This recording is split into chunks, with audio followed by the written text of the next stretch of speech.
Everyone, good evening all of you. आप सभी का वेलकम है exam point with Kalpana YouTube channel पर।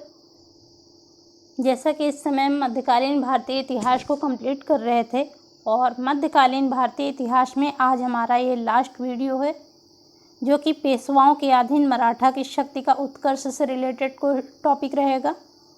और ये हमने मध्यकालीन भारतीय इतिहास को 36 पार्टों में कंप्लीट किया है।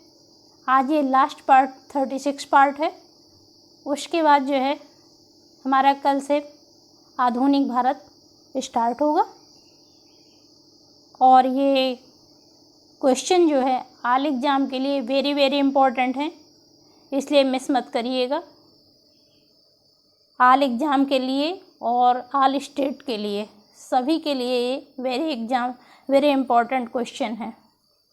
तो आइए देखते हैं पेशवाओं के अधीन मराठा शक्ति के उत्कर्ष से रिलेटेड जो प्रथम शासक थे उसमें बालाजी विश्वनाथ जो फर्स्ट शासक हुए। देखिए इनका कार्यकाल 1713 से ईस्वी से 1720 ईस्वी तक था और इनके क्वेश्चन आपके सामने रिप्रेजेंट हैं। आइए इनके क्वेश्चनों को हम कंप्लीट करते हैं। तो देखिए फर्स्ट क्वेश्चन है, बालाजी विश्वनाथ का जन्म कब हुआ था? तो 1660 ईस्वी के लगभग हुआ था। और बालाजी विश्वनाथ का जन्म कहाँ हुआ था? तो कोंकण प्रदेश के श्रीवर्धन गांव में हुआ था।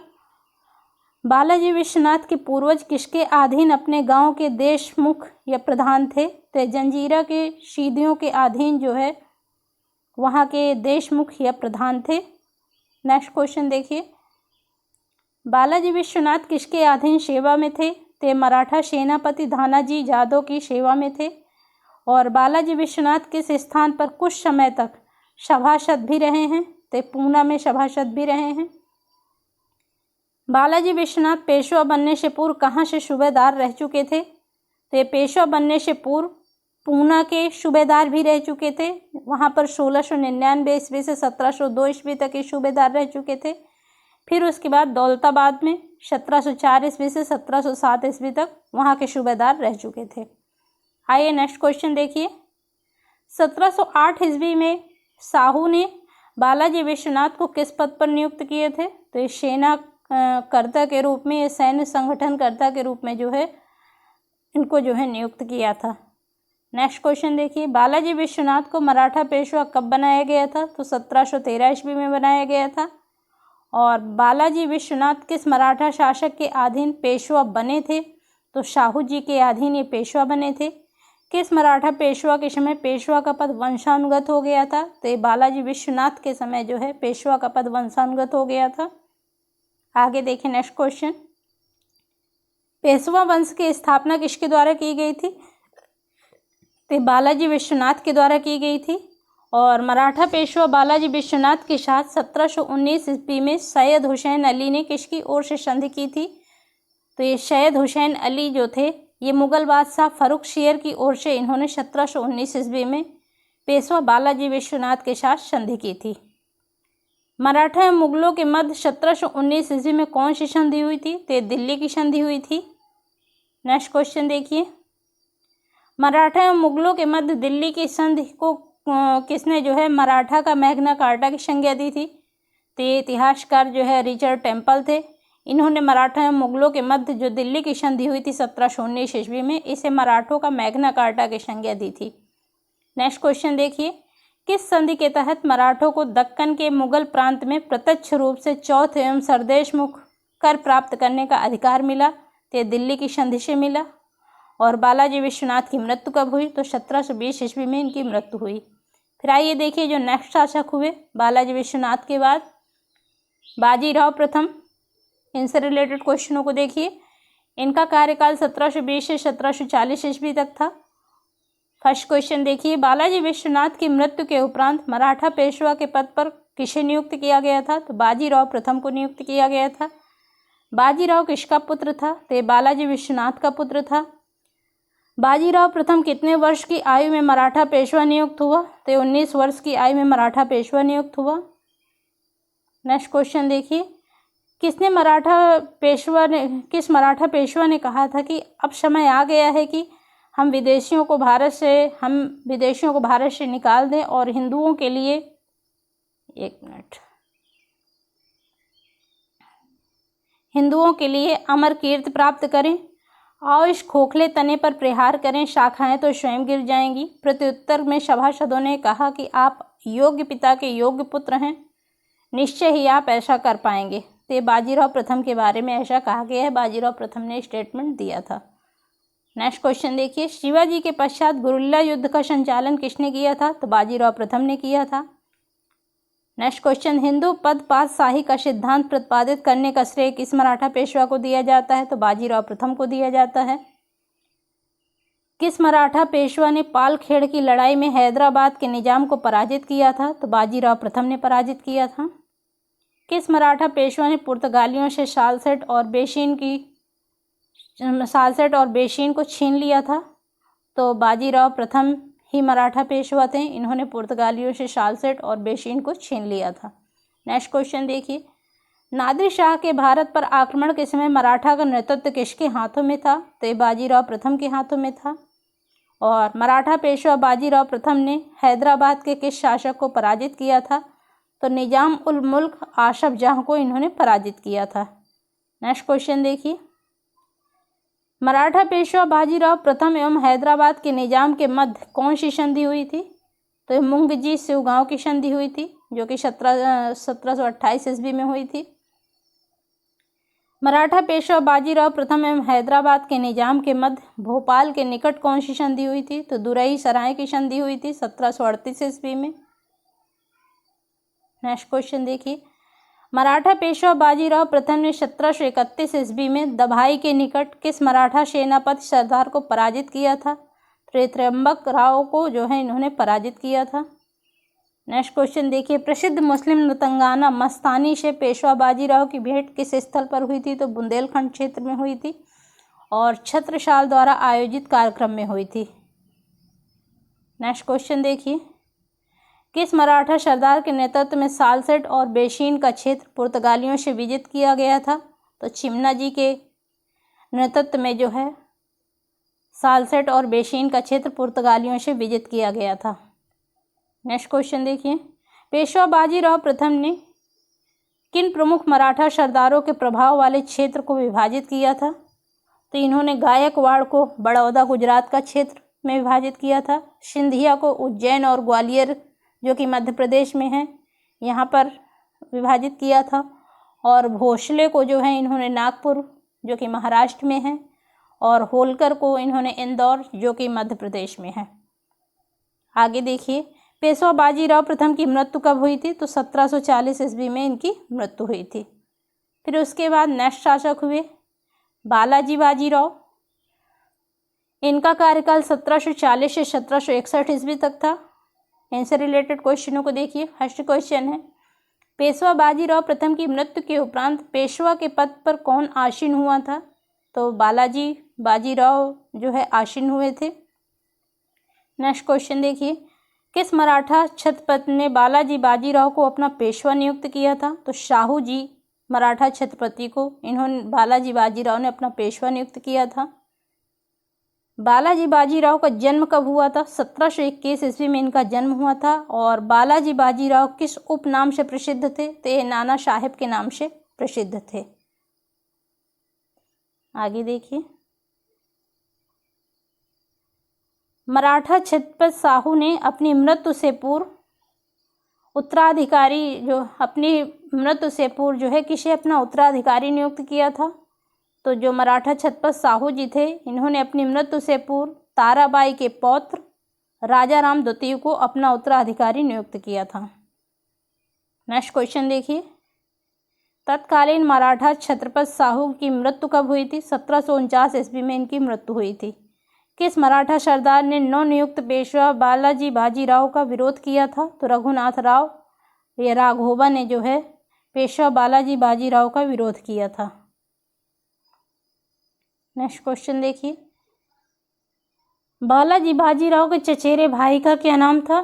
तो ये जो बालाजी बाजीराव के चचेरे भाई थे उनका नाम जो है सदाशिवराव भाऊ था। और नेक्स्ट क्वेश्चन देखिए, रघुनाथ भोसले की मध्यस्थता में राजा राम द्वितीय तथा पेशवा के बीच कौन सी संधि हुई थी? तो ये संगोला की संधि हुई थी। और संगोला की संधि कब हुई थी? 1750 ईस्वी में हुई थी। संगोला की संधि का प्रमुख प्रावधान क्या था? तो ये पेशवा मराठा संगठन के प्रमुख नेता के रूप में स्वीकृत किया गया था। नेक्स्ट क्वेश्चन देखिए, किस संधि के पश्चात मराठा छत्रपति शासक केवल महलों के महापौर बनकर रह गए थे? तो ये संगोला की संधि के उपरांत जो है छत्रपति या मराठा शासक जो है केवल महलों के महापौर बनकर रह गए थे। नेक्स्ट क्वेश्चन देखिए, मुगल सम्राट ने एक फरमान द्वारा पेशवा से किस क्षेत्र का नायब सूबेदार नियुक्त किया था? तो मालवा के क्षेत्र का इन्हें नायब सूबेदार नियुक्त किया था। मराठों ने किसे पराजित कर झांसी बुंदेलखंड क्षेत्र पर अधिकार स्थापित किया था? तो ओरछा के बुंदेला सरदार को।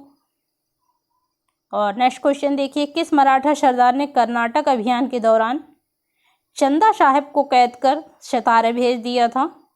तो रघुजी भोसले थे। इन्होंने कर्नाटक अभियान के दौरान चंदा साहिब को कैद कर सतारा भेज दिया था। नेक्स्ट क्वेश्चन देखिए, मराठा सरदार रघुजी भोसले और मराठा सेनापति भास्कर पंत ने बंगाल, बिहार और उड़ीसा के विरुद्ध अभियानों में किसे पराजित किए थे? तो अलीवर्दी खां को पराजित किए थे। नेक्स्ट क्वेश्चन देखिए, झलकी की संधि किसके मध्य संपन्न हुई थी? तो जो झलकी की संधि हुई थी मराठों के मध्य संपन्न हुई थी। और झलकी की संधि के अनुसार किस क्षेत्र का आधा भाग मराठों को प्राप्त हुआ था? तो बरार का क्षेत्र जो है मराठों को प्राप्त हुआ था। पानीपत का तृतीय युद्ध कब हुआ था? तो 14 जनवरी 1761 में हुआ था। और पानीपत का तृतीय युद्ध किसके मध्य हुआ था? मराठा तथा अहमद शाह अब्दाली के मध्य हुआ था। पानीपत के तृतीय युद्ध में किन भारतीय शासकों ने अहमद शाह अब्दाली को सहयोग किए थे? तो ये रुहेला सरदार नजीमुद्दौला थे और अवध के नवाब जो है शुजाउद्दौला थे। तो इन्होंने अहमद शाह अब्दाली को सहयोग दिया था। आगे देखिए नेक्स्ट क्वेश्चन, पानीपत के तृतीय युद्ध में मराठों का औपचारिक सेनापति कौन था? तो जो मराठों का औपचारिक सेनापति था विश्वासराव थे। पानीपत के तृतीय युद्ध में मराठा सेना का वास्तविक सेना नायक तो सदाशिवराव भाऊ थे। और पानीपत के तृतीय युद्ध में मराठा की पैदल सेना और तोपखानों का नेतृत्व कौन कर रहा था? तो इब्राहिम खां गारदी ने किया था। नेक्स्ट क्वेश्चन देखिए, इब्राहिम खान गारदी जो है इसमें इनकी मृत्यु भी हो गई थी।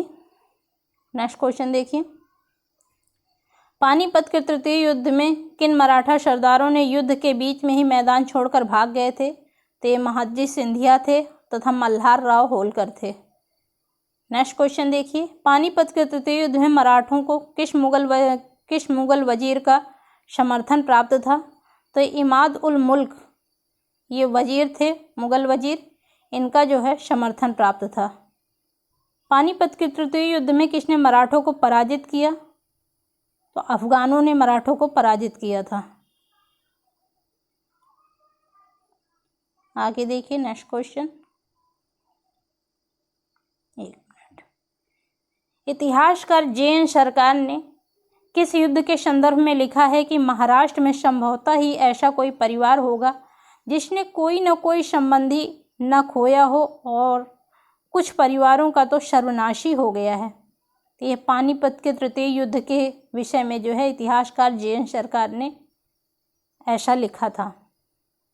नेक्स्ट क्वेश्चन देखिए, 2 मोती विलीन हो गए, 22 सोने की मोहरें लुप्त हो गईं और चांदी तथा तांबे की तो पूरी गणना ही नहीं की जा सकती। यह कथन किस युद्ध से संबंधित है? तो ये पानीपत के तृतीय युद्ध से संबंधित है। नेक्स्ट क्वेश्चन देखिए, किस इतिहासकार ने पानीपत के तृतीय युद्ध के बारे में लिखा कि इस युद्ध ने यह निश्चित नहीं किया कि भारत का कौन शासन करेगा, बल्कि यह निश्चित किया कि भारत पर कोई शासन नहीं करेगा, अर्थात मराठे जो है शासन नहीं करेंगे। तो आर.बी. सरदेसाई ने ऐसा लिखा था। नेक्स्ट क्वेश्चन देखिए, पानीपत के तृतीय युद्ध में किसे पराजय का सामना करना पड़ा? तो मराठों को पराजय का सामना करना पड़ा। और किस इतिहासकार ने यह दावा किया कि पानीपत के तृतीय युद्ध का प्रत्यक्षदर्शी था? तो काशीराज पंडित काशीराज पंडित इतिहासकार थे, इन्होंने पानीपत के तृतीय युद्ध का प्रत्यक्षदर्शी थे, ऐसा इन्होंने दावा किया था। कौन सा रुहेला सरदार अहमद शाह अब्दाली का विश्वास पात्र था? तो नजीब खां रुहेला सरदार थे और अहमद शाह अब्दाली के विश्वास पात्र थे। पानीपत के तृतीय युद्ध में मराठों की ओर से लड़ते हुए मरने वाले मुसलमान सेना नायक कौन थे? तो इब्राहिम खां गारदी थे। और लास्ट क्वेश्चन देखिए इसका, अहमद शाह अब्दाली ने भारत पर कितनी बार आक्रमण किया था? तो 7 बार इन्होंने आक्रमण किया था। उसके बाद देखिए नेक्स्ट शासक हुए माधवराव प्रथम। इनका कार्यकाल 1761 से 1772 ईस्वी तक था। इनसे रिलेटेड फर्स्ट क्वेश्चन देखिए, बालाजी बाजीराव के पश्चात पेशवा के पद पर कौन आसीन हुआ था? तो फिर माधवराव प्रथम आसीन हुए थे। और अल्पवयस्क पेशवा माधवराव प्रथम का संरक्षक किसे नियुक्त किया गया था? तो चाचा रघुनाथ राव को नियुक्त किया गया था। 1763 ईस्वी में राक्षस भुवन की संधि जो है किसके मध्य संपन्न हुई थी? तो ये माधवराव प्रथम तथा निजाम के मध्य जो है संपन्न हुई थी राक्षस भुवन की संधि 1763 ईस्वी में। नेक्स्ट क्वेश्चन देखिए, किस मराठा पेशवा ने मैसूर के शासक हैदर अली को पराजित कर नजराना देने के लिए बाध्य किया था? तो माधवराव प्रथम थे। इन्होंने मराठा पेशवा थे, इन्होंने मैसूर के शासक जो हैदर अली को पराजित कर और नजराना देने के लिए इन्होंने बाध्य किया था माधवराव प्रथम ने। नेक्स्ट क्वेश्चन देखिए, किस मराठा सरदार ने निर्वासित मुगल बादशाह शाह आलम द्वितीय को दिल्ली की गद्दी पर पुनः आसीन किया था या पुनः आसीन कराया था? तो ये महादजी सिंधिया थे। नेक्स्ट क्वेश्चन देखिए, मराठा पेशवा माधवराव प्रथम की मृत्यु कब हुई थी? तो 1772 ईस्वी में इनकी मृत्यु हुई थी। माधवराव प्रथम पेशवाओं में सबसे अंतिम महान पेशवा था। माधवराव प्रथम पेशवाओं में सबसे अंतिम महान पेशवा थे। यह कथन किस इतिहासकार ने कहा था? तो ये सरदेसाई जो इतिहासकार थे उन्होंने ऐसा कहा था कि माधवराव प्रथम पेशवाओं में सबसे अंतिम महान पेशवा थे, क्योंकि उसके बाद फिर योग्य पेशवा नहीं हुए होंगे, तभी ऐसा उन्होंने लिखा था। देखिए नेक्स्ट क्वेश्चन देखिए, किस इतिहासकार ने कहा कि माधवराव प्रथम की असामाजिक मृत्यु मराठों के लिए पानीपत की पराजय से भी अधिक हानिकारक थी? तो ग्रांट डफ थे, ऐसा उन्होंने कहा था। आगे देखिए नेक्स्ट, नारायण राव योग्य नहीं थे, तभी इनका कार्यकाल देखिए बहुत कम ही समय तक था, क्योंकि फिर इनकी हत्या करवा दी गई थी। तो इनका कार्यकाल 1772 से 1773 ईस्वी तक था। इनसे रिलेटेड क्वेश्चन देखिए, केवल 2 ही क्वेश्चन आए हुए हैं। माधवराव प्रथम की मृत्यु के पश्चात पेशवा के पद पर कौन आसीन हुआ था? तो नारायण राव आसीन हुए थे। और नारायण राव की हत्या किसने करवाई थी? तो रघुनाथ राव जिन्हें राघोबा भी कहते थे, ये उनके चाचा थे, इन्होंने उनकी हत्या करवाई थी। आगे देखिए नेक्स्ट शासक हुए रघुनाथ राव। इनका भी कार्यकाल ज़्यादा नहीं था, 1373 से 1374 ईस्वी तक था। इनसे रिलेटेड क्वेश्चन देख लीजिए, नारायण राव के पश्चात पेशवा के पद पर कौन आसीन हुआ था? तो चाचा रघुनाथ राव, जिन्हें राघोबा भी कहते हैं, ये आसीन हुए थे। नेक्स्ट क्वेश्चन देखिए, रघुनाथ राव या राघोबा के पेशवा पद की दावेदारी को किन मराठा सरदारों ने विरोध किया था? तो सखाराम बाबू और नाना फडणवीस ने विरोध किया था। आगे देखिए नेक्स्ट क्वेश्चन, एक मिनट। सूरत की संधि जो है 1775 ईस्वी में किनके बीच हुई थी? तो सूरत की जो संधि हुई थी तो रघुनाथ राव और अंग्रेजों के बीच हुई थी। नेक्स्ट क्वेश्चन देखिए रघुनाथ राव से, लास्ट क्वेश्चन है रघुनाथ राव का। किस मराठा सरदार ने मराठों का एक पृथक दल 12 भाई परिषद का गठन किया था? तो नाना फडणवीस थे। इन्होंने मराठों का एक पृथक दल जो 12 भाई परिषद के नाम से जाना गया था, इसका गठन किया था। फिर उसके बाद देखिए नेक्स्ट शासक हुए माधवराव नारायण। इन्हें माधवराव द्वितीय भी कहा जाता है। इनका कार्यकाल 1774 से 1796 ईस्वी तक था। इनसे रिलेटेड क्वेश्चनों को देखिए। फर्स्ट क्वेश्चन है, रघुनाथ राव के पश्चात पेशवा के पद पर कौन आसीन हुआ था? तो माधवराव नारायण आसीन हुए थे। और माधवराव नारायण किस संस्था की सहायता से पेशवा के पद पर आसीन हुआ था?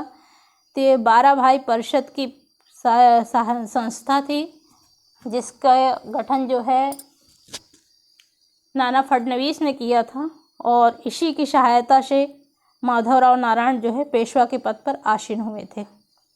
नेक्स्ट क्वेश्चन देखिए, माधवराव नारायण किसके पुत्र थे? तो ये पेशवा नारायण राव के पुत्र थे। नेक्स्ट क्वेश्चन देखिए, माधवराव नारायण के समय में मराठों का वास्तविक प्रशासन किस संस्था से निहित थी या किस संस्था में निहित थी? तो ये 12 भाई परिषद में निहित थी। और नेक्स्ट क्वेश्चन देखिए, प्रथम आंग्ल मराठा युद्ध किस पेशवा के शासनकाल में संपन्न हुआ था? तो ये माधवराव नारायण के काल में संपन्न हुआ था। और प्रथम आंग्ल मराठा युद्ध की अवधि क्या थी? तो ये 1775 से 1782 ईस्वी में हुआ था। प्रथम आंग्ल मराठा युद्ध के दौरान अंग्रेज गवर्नर जनरल कौन था? तो वारेन हेस्टिंग था, क्योंकि वारेन हेस्टिंग का कार्यकाल जो है 1774 से 1785 ईस्वी तक था। नेक्स्ट क्वेश्चन देखिए, प्रथम आंग्ल मराठा युद्ध किस संधि के उपरांत समाप्त हुआ था? तो शालबाई की संधि के उपरांत समाप्त हुआ था, और शालबाई की संधि 1782 ईस्वी में हुई थी। नेक्स्ट क्वेश्चन देखिए, किस संधि में 20 वर्षों तक अंग्रेज एवं मराठों के मध्य शांति बनी रही? तो शालबाई की संधि से बनी रही, और शालबाई की संधि 1782 में हुई थी। नेक्स्ट क्वेश्चन देखिए, किस पेशवा के समय में मराठा शक्ति 2 गुटों में विभाजित हो गई थी? तो माधवराव नारायण के समय मराठा शक्ति जो है 2 गुटों में विभाजित हो गई थी। नेक्स्ट क्वेश्चन देखिए, पेशवा माधवराव नारायण के समय किन 2 मराठा सरदार अत्यधिक प्रभावशाली हो गए थे? तो ये नाना फडणवीस और महादजी सिंधिया ये थे, ये अत्यधिक जो है प्रभावशाली हो गए थे। नेक्स्ट क्वेश्चन देखिए, किस मराठा पेशवा ने आत्महत्या कर ली थी? तो ये माधवराव नारायण ने आत्महत्या कर ली थी। और पेशवा जो माधवराव नारायण थे, इन्होंने आत्महत्या कब की थी? 1796 ईस्वी में। फिर उसके बाद शासक हुए बाजीराव द्वितीय, जिनका कार्यकाल 1796 से 1818 ईस्वी तक था। इनसे रिलेटेड क्वेश्चनों को देखिए। फर्स्ट क्वेश्चन है, माधवराव नारायण की मृत्यु के पश्चात पेशवा के पद पर कौन आसीन हुआ था? तो बाजीराव द्वितीय आसीन हुए थे। और पेशवा बाजीराव द्वितीय किसके पुत्र थे? तो रघुनाथ राव, जिन्हें राघोबा भी कहते हैं, इनके पुत्र थे। नेक्स्ट क्वेश्चन देखिए, किस मराठा पेशवा ने अंग्रेजों के साथ बेशीन की संधि की थी? तो बाजीराव द्वितीय ने बेशीन की संधि की थी। और बेशीन की संधि कब संपन्न हुई थी? 1802 ईस्वी में संपन्न हुई थी। किस मराठा पेशवा ने अंग्रेजों की सहायक संधि को स्वीकार किया था? तो बाजीराव द्वितीय ने अंग्रेजों की सहायक संधि को स्वीकार किया था। किन मराठा सरदार ने अंग्रेजों की सहायक संधि का कड़ा प्रबल विरोध किया था? तो सिंधिया तथा भोसले थे, ये मराठा सरदार थे। इन्होंने अंग्रेजों की सहायक संधि का प्रबल विरोध किया था। नेक्स्ट क्वेश्चन देखिए, मराठा सरदार नाना फडणवीस की मृत्यु कब हुई थी? तो 1800 ईस्वी में हुई थी। और द्वितीय आंग्ल मराठा युद्ध कब हुआ था? तो 1803 से 1805 ईस्वी तक, 1803 से 1805 ईस्वी में हुआ था। आगे देखिए। नेक्स्ट क्वेश्चन, द्वितीय आंग्ल मराठा युद्ध किसके शासनकाल में हुआ था? तो पेशवा बाजीराव द्वितीय के शासनकाल में हुआ था। और द्वितीय आंग्ल मराठा युद्ध के समय बंगाल का गवर्नर कौन था? तो लॉर्ड वेलेजली गवर्नर थे। और किस मराठा सरदार ने 1803 ईस्वी में अंग्रेजों के देवगांव की संधि की थी? तो भोसले ने की थी। और नेक्स्ट क्वेश्चन देखिए, किस मराठा सरदार ने 1803 ईस्वी में अंग्रेजों के साथ सुरजी अर्जुन गांव की संधि, सुरजी अर्जुन नहीं होगा, सुरजी अर्जुन गांव की संधि करके गंगा तथा यमुना के दोआब क्षेत्र कंपनी को दे दिया था? तो ये महादजी सिंधिया ने किया था। नेक्स्ट क्वेश्चन देखिए, 23 सितंबर 1803 को सिंधिया और भोसले की संयुक्त सेनाओं को किसने पराजित किया था? तो लॉर्ड वेलेजली ने पराजित किया था। नेक्स्ट क्वेश्चन देखिए, किस मराठा सरदार ने 1805 ईस्वी में अंग्रेजों के साथ राजापुर घाट की संधि की थी? तो होलकर ने की थी। तृतीय आंग्ल मराठा युद्ध किसके शासनकाल में हुआ था? तो पेशवा बाजीराव द्वितीय के शासनकाल में हुआ था। तृतीय आंग्ल मराठा युद्ध के समय बंगाल का गवर्नर जनरल कौन था? तो लॉर्ड हेस्टिंग थे। और नेक्स्ट क्वेश्चन देखिए, अंतिम मराठा पेशवा कौन थे? तो अंतिम मराठा पेशवा जो है बाजीराव द्वितीय ही थे। और किस गवर्नर जनरल ने मराठा साम्राज्य को अधिग्रहण कर बाजीराव के उत्तराधिकारियों को पेंशन सुनिश्चित कर बिठूर भेज दिया था? तो लॉर्ड हेस्टिंग ने ऐसा किया था। नेक्स्ट क्वेश्चन देखिए, भारत में अंग्रेजों का सर्वाधिक विरोध किसने किया था? तो मराठों ने ही किया था। और तृतीय आंग्ल मराठा युद्ध कब हुआ था? तो 1817 से 1818 ईस्वी में हुआ था। तृतीय आंग्ल मराठा युद्ध के समय अंग्रेज गवर्नर जनरल कौन था? तो लॉर्ड हेस्टिंग थे। और तृतीय आंग्ल मराठा युद्ध का तत्कालिक कारण क्या था? तो लॉर्ड हेस्टिंग की दमनात्मक नीतियां थीं। पिंडारियों के विरुद्ध प्रत्यक्ष कार्यवाही किसने शुरू की थी? तो लॉर्ड हेस्टिंग ने की थी। और पिंडारियों की नियुक्त मराठा सेना में जो है किसके समय में शुरू हुई थी? तो बाजीराव प्रथम के समय में जो है शुरू हुई थी पिंडारियों की नियुक्ति। आगे देखिए, मराठा तथा अंग्रेजों के मध्य जो महत्वपूर्ण संधियां हुई थी, तो संधि सूरत की संधि 1775 में हुई थी, जो कि रघुनाथ राव तथा अंग्रेजों के बीच हुई थी। फिर सालबाई की संधि हुई थी 1782 ईस्वी में। ये सिंधिया की मध्यस्थता से पूना दरबार तथा अंग्रेजों के बीच हुई थी सालबाई की संधि। फिर बशीन की संधि, इसे बेशीन भी बोलते हैं, बशीन भी बोलते हैं, इसकी संधि 1802 ईस्वी में हुई थी और बाजीराव द्वितीय तथा अंग्रेजों के बीच हुई थी। फिर देवगांव की संधि 1803 में हुई और भोसले तथा अंग्रेजों के बीच हुई थी। सुरजी अर्जुन गांव की संधि, या सुरजी अर्जुन गांव की संधि तो 1803 में हुई थी और सिंधिया तथा अंग्रेजों के बीच हुई थी। ऐसे कोरिलेट कर लीजिए, सुरजी अर्जुन गांव शासक सुरजी और शासक सिंधिया अंग्रेजों की मध्य हुई थी। कुछ कोरिलेट करके पढ़िए हिस्ट्री, तो कन्फ्यूजन नहीं होगा, ऐसे तो बहुत कन्फ्यूजन होता है। फिर देखिए, राजघाट की संधि 1805 ईस्वी में हुई और ये होलकर तथा अंग्रेजों के बीच हुई। नागपुर की संधि, भोसले तथा नागपुर की संधि जो है 1816 ईस्वी में हुई और ये भोसले तथा अंग्रेजों के बीच हुई थी। ग्वालियर की संधि 1817 ईस्वी में हुई और ये सिंधिया तथा अंग्रेजों के बीच हुई। पूना की संधि 1817 में हुई और ये बाजीराव द्वितीय तथा अंग्रेजों के बीच हुई थी। मंदसौर की संधि 1818 ईस्वी में होलकर तथा अंग्रेजों के बीच हुई थी।